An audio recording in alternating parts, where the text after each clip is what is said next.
Tsunami yang melanda Aceh pada 26 Desember 2004 lalu menyisakan duka mendalam bagi rakyat Aceh.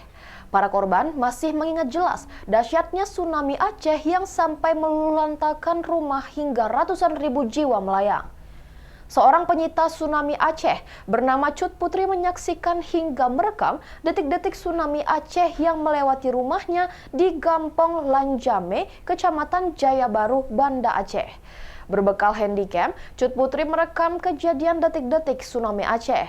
Rumah tingkat 2 yang ditempatinya kini menjadi saksi dahsyatnya tsunami Aceh. Sebelum tsunami Aceh terjadi, Cut Putri menceritakan dirinya sempat jalan-jalan ke seputaran kota Banda Aceh, Pantai Lampuuk hingga Sabang. Meski sudah 18 tahun berlalu, Cut Putri masih menyimpan hasil rekaman miliknya yang memperlihatkan Banda Aceh sebelum diterjang tsunami. Cut Putri bercerita bahwa kala itu dirinya tengah bersiap mengantarkan sepupunya ke acara pernikahan. Tetapi pada pagi hari pukul 7.59 waktu Indonesia Barat, Aceh diguncang gempa bumi 9,3 skala Richter dengan disusul gelombang besar tsunami. Melihat orang di sekitarnya panik, Cut Putri langsung mengajak mereka untuk naik ke lantai 2 rumahnya. Meski merasa panik, ia tetap merekam kejadian tersebut sampai terpeleset saat menaiki anak tangga. Di balkon lantai 2 rumah itulah, Cut Putri kemudian melihat dahsyatnya gelombang tsunami yang melewati depan rumahnya. Dalam rekaman Cut Putri lewat handycam miliknya itu, tampak puing bangunan dan air hitam mengalir deras dari depan rumahnya. Dari hasil rekaman ini, video rekaman Cut Putri berhasil membuka mata dunia akan dahsyatnya gelombang tsunami. Cut Putri juga menceritakan banyak orang asing dan media luar yang meminta hasil rekaman tersebut untuk mengabarkan kepada seluruh dunia. Pas pagi itu sekitar jam 8, kita lagi siap-siap sudah berkumpul mau berangkat, sebelumnya mau sarapan dulu, kemudian terjadilah gempa. Lari keluar ke sini.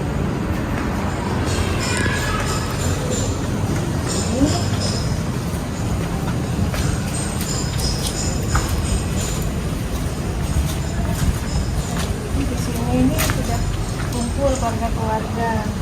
Saudara yang masih belum sempat turun karena mungkin masih istirahat kan, jadi sambil panggil-panggil akhirnya saya keluar lagi. Itu di lantai sudah penuh pecahan keramik, guci-guci, pajangan-pajangan sudah berjatuhan semua. Jadi kita lari tuh menginjak-injak kaca-kaca keramik-keramik itulah kita lewatin.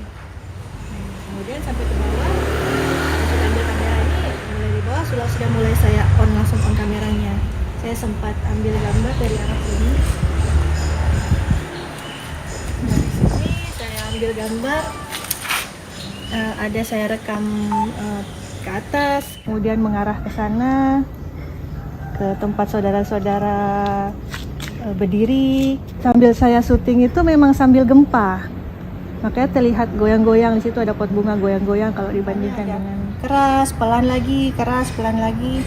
Di tengah-tengah itu tiba-tiba sayup-sayup dari ujung sana, ujung arah sini, ini dari arah pantai sebelah sana itu kedengaran suara sayup-sayup seperti suara deruan mobil truk besar. Pelan-pelan, lama-lama suaranya makin kencang. Kemudian semua jadi bertanya-tanya, ini ada apa, suara apa ini? Tiba-tiba daerah sana itu orang berlarian ke sini. Ramai sekali orang berbondong-bondong yang dengan baju pagi-pagi apa adanya, sambil mereka berteriak katanya air naik katanya. Nah, kemudian kita berpikir air naik apa? Tiba-tiba berlarianlah orang dari arah sana sambil teriak air naik. Sambil berlarian itu suara yang sayup-sayup seperti deruan mobil truk itu tiba-tiba suaranya mau besar sekali, seakan-akan seperti ada pesawat mau mendarat di sini gitu. Seperti suara deruan pesawat yang kita itu seperti berada di depan pesawat. Jadi besar sekali suaranya. Dengar suaranya saja orang-orang itu kaget, shock jadi patung. Akhirnya sambil berlarian orang-orang, sambil suara besar, sambil kebingungan ini apa yang terjadi. Nah, abis saya teriak, naik ke atas gitu. Karena kita punya pengalaman kalau di Papua kalau sudah ada gempa yang besar, kita segera cari tempat yang tinggi. Lari ke atas. Tapi pada saat lari ini tidak semua sempat naik ke atas. Karena kebingungan kalau misalnya naik ke atas rumah ini, ditakutkan rumahnya roboh. Sedangkan kalau tidak naik, mau lari pun lari kemana? Karena ini memang kejadiannya di tengah gempa. Jadi sambil bergoyang-goyang, sambil mau lari, sambil suara yang besar, sambil penuh kepanikan. Jadi berpikir dengan waktu yang sangat cepat. Oke, dari sini saya sambil waktu itu pas mau naik, saya sudah on and off ya, kameranya sudah off. Kemudian lari ke sini, ke atas. Keluarga sudah duluan naik semua. Ini semua Lati, semua Abi, semua sudah naik, saudara-saudara sudah naik, termasuk juga beberapa tetangga naik. Saya di sini, saya pastikan semua orang sudah naik dulu, jadi saya paling terakhir naik. Waktu saya lagi di sini, saya lihat di sini ada anak-anak kecil yang mereka itu seperti terdiam, terpaku, seperti tidak tahu, kebingungan, seperti hilang kesadaran gitu. Tapi mereka seperti bingung mau apa. Akhirnya saya ambil anak-anak itu, sekitar ada 3 orang anak.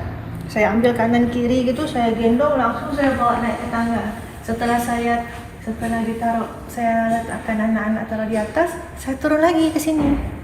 Saya berdiri di sini, saya tanya, masih ada orang. Terus saya keluar. Umi saya sudah panggil, tapi panggil nama Putri gitu.